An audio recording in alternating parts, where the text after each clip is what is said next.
ಕೆಲವೊಂದ್ಸಾರಿ ಅನ್ಸುತ್ತೆ ನಾವೇನು ಕರ್ನಾಟಕದಲ್ಲಿ ಇದೀವ ಅಥವಾ ಉತ್ತರ ಭಾರತದಲ್ಲಿ ಇದೀವ ಅಂತೇಳಿ ನಮ್ಗೇನಾದ್ರು ಮಾಡೋ ಕೆಲಸ ಇಲ್ಲ ತಿನ್ನಕ್ ಅನ್ನ ಇಲ್ಲ ಅಂತ ಏನಾದ್ರು ನಾವು ಉತ್ತರ ಭಾರತಕ್ಕೆ ಹೋಗಿದೀವ ಅಂತೇಳಿ ಉತ್ತರ ಭಾರತಕ್ಕೆ ಹೋಗಿದೀವ ಅಂತೇಳಿ ನಮ್ಗೆ ಕೆಲವೊಂದ್ಸರಿ ಅನುಮಾನ ಬರುತ್ತೆ. ಯಾಕೆ ಅಂತ ಗೊತ್ತಾ? ಈ ವಿಡಿಯೋನ ಪೂರ್ತಿ ನೋಡಿ ನಿಮ್ಗೆ ಗೊತ್ತಾಗುತ್ತೆ. हम लोग बुकिंग करते करते तेरा घर चलता है, समझा?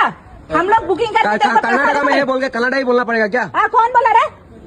हिंदी हिंदी ಈಗ ಅಮ್ಮ ಹೇಳ್ತಾಳಲ್ಲ, ಇವರಿಂದ ನಮ್ ಜೀವನ ನಡೀತಾ ಇದೆಯಂತೆ, ನಮ್ ಕುಟುಂಬ ನಡೀತಾ ಇದೆಯಂತೆ. ಅವ್ರಿಲ್ಲ ಅಂತ ಹೇಳಿದ್ರೆ ನಾವ್ ಇಲ್ವಂತೆ. ಅವ್ರು ಬುಕ್ ಮಾಡಿದ್ರೆ ಮಾತ್ರ ಗಾಡಿಗಳಿಗೆ ಬುಕಿಂಗ್ ಬೀಳುತ್ತೆ, ಇಲ್ಲ ಅಂತ ಹೇಳಿದ್ರೆ ಬೀಳಲ್ಲ. ಅವ್ರಿಲ್ಲ ಅಂತ ಹೇಳಿದ್ರೆ ಕನ್ನಡಿಗರಿಗೆ ಜೀವನ ಮಾಡಕ್ ಆಗಲ್ವಾ? ಕನ್ನಡ ಕರ್ನಾಟಕದಲ್ಲಿ ಇದ್ಮೇಲೆ ಕನ್ನಡ ಕಲಿಬೇಕು ಅನ್ನೋ ಪರಿಜ್ಞಾನ ಇಲ್ಲದೆ ಇರುವಂತ ಅವಿವೇಕಿ ನನ್ನ ಮಕ್ಳ, ನಿಮ್ಗೆ ಬಾಳೋ ಯೋಗ್ಯತೆ ಇಲ್ಲಿಲ್ಲ ಅಂತ ಹೇಳಿದ್ರೆ ಮುಚ್ಕೊಂಡು ಹೋಗ್ತಾ ಇರ್ಬೇಕು ನಿಮ್ ಊರ್ಗಳಿಗೆ. तमिल में पैसे ना तमिल में पैसेगा ಹಿಂದಿ ಬರಲ್ಲ तमिल वाला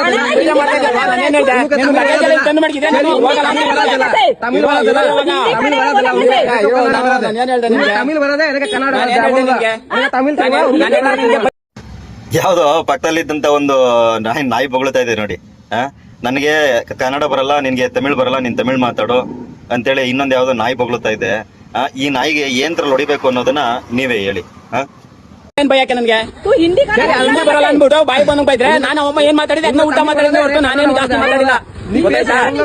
ಬರಲ್ಲಪ್ಪ ಕ್ಯಾನ್ಸಲ್ ಮಾಡ್ಕೋತೀನಿ ನಾನು ಆರ್ಡರ್ನ. ನೀನ್ ಲಗೇಜ್ ಎಲ್ಲ ತುಂಬೋತೀನಿ ಅಂತ ಹೇಳಿದ್ನಲ್ಲ. ಬಾಯಿ ಬಂದು ಬೈತಾರೆ.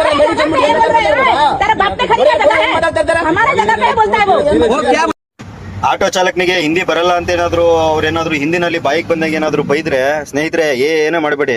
ಕಾಲ್ಗೆ ಹಾಕಿರೋ ಎಕಡನ ತಗೊಂಡು ಪಟ ಪಟ ಪಟ ಪಟ ಅಂತ ಹೊಡೀರಿ. ನನ್ನ ಮಕ್ಳಿಗೆ ಅದೊಂದೇ ಪಾಠ, ಅದ್ರ ಮುಖಾಂತರನೇ ಪಾಠ ಕಲಿಸ್ಬೇಕು ಈ ಬೇವರ್ಸಿ ನನ್ನ ಮಕ್ಳಿಗೆ.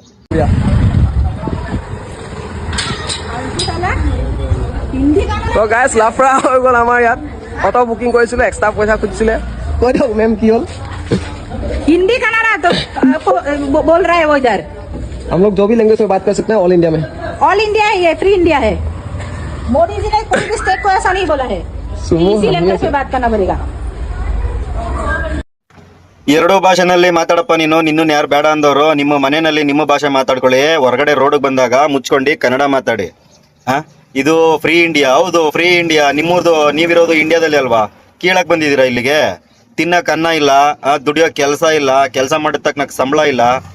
ಬೋಳಿ ಮಕ್ಳ ಬಂದು ನೀವು ಕನ್ನಡಿಗರ ಮೇಲೆ ದಬ್ಬಾಳಿಕೆ ಮಾಡ್ತಾ ಇದ್ದೀರಾ ಅಂತ ಹೇಳಿದ್ರೆ ನಿಮ್ಗೆ ಏನ್ರಲ್ಲಿ ಹೊಡಿಬೇಕು ಹೇಳಿ? ನಿಮ್ಗೆ ಏನ್ರಲ್ಲಿ ಹೊಡಿಬೇಕು? ನಿಮ್ಗೆ ಹೊಡಿಬೇಕಾಗಿರೋದು ಏನ್ರಲ್ಲಿ ಗೊತ್ತಾ? ಇದ್ರಲ್ಲಿ ಏನ್ ಹೇಳಿ, ಇಲ್ಲಿ ಹಾಕಿದೀವಲ್ಲ ಎಕ್ಕಡ, ಈ ಎಕ್ಕಡದಲ್ಲೇ ನನ್ನ ಮಕ್ಳ ನಿಮ್ಗೆ ಹೊಡಿಬೇಕಾಗಿರೋದು.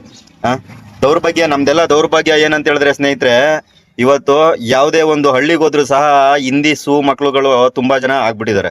ಇವತ್ತು ಕಾಫಿ ಎಸ್ಟೇಟ್ ಅಲ್ಲಿ ಕೆಲಸ ಮಾಡೋರಿಂದ ಹಿಡಿದು ಟೀ ಎಸ್ಟೇಟ್ ಅಲ್ಲಿ ಕೆಲಸ ಮಾಡೋರಿಂದ ಹಿಡಿದು ಪ್ರತಿಯೊಂದು ಜಾಗದಲ್ಲಿ, ಅಲ್ಲಿ ಗಂಟ ಯಾಕ್ರಿ ನಮ್ಮ ಮಂಡ್ಯ ಜಿಲ್ಲೆನಲ್ಲಿ ಆಲೆ ಮನೆಗಳಲ್ಲಿ ಕೆಲಸ ಮಾಡೋ, ಬೆಲ್ಲ ತೆಗೆಯುವಂತ ಆಲೆ ಮನೆಗಳಲ್ಲಿ ಕೆಲಸ ಮಾಡುವಂತವರು ಸಹ ಇದೇ ಹಿಂದಿ ಅವಿವೇಕಿ ನನ್ನ ಮಕ್ಕಳು ಅತಿ ಹೆಚ್ಚು ಆಗ್ಬಿಟ್ಟಿದ್ದಾರೆ. ಇದಕ್ಕೆಲ್ಲ ಅವಕಾಶ ಮಾಡಿಕೊಟ್ಟಿರುವಂತವ್ರು ನಾವೇ, ಅಂದ್ರೆ ಕನ್ನಡಿಗರೇ ಇದಕ್ಕೆಲ್ಲ ಅವಕಾಶ ಮಾಡಿಕೊಟ್ಟು ಇವತ್ತು ಮುಂದೊಂದು ದಿನ ಅವ್ರಗಳಿಗೆ ನಮ್ಮನ್ನ ಗುಲಾಮರಾಗಿ ಮಾಡ್ಕೊಂತಾರೆ ಇಂಥ ಅವಿವೇಕಿ ನನ್ನ ಮಕ್ಕಳು. ಇನ್ನೂ ನನ್ನ ಬಾಯಲ್ಲಿ ಕೆಟ್ಟ ಕೆಟ್ಟ ಪದಗಳನ್ನೇ ಬಳಕೆ ಮಾಡ್ಬೇಕಾದಂತ ಸನ್ನಿವೇಶ ಬರುತ್ತೆ.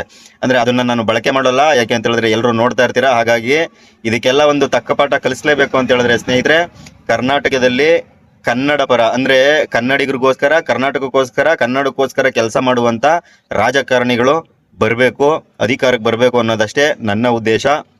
ಎಲ್ರಿಗೂ ಒಳ್ಳೇದಾಗ್ಲಿ. ಜೈ ಆಂಜನೇಯ.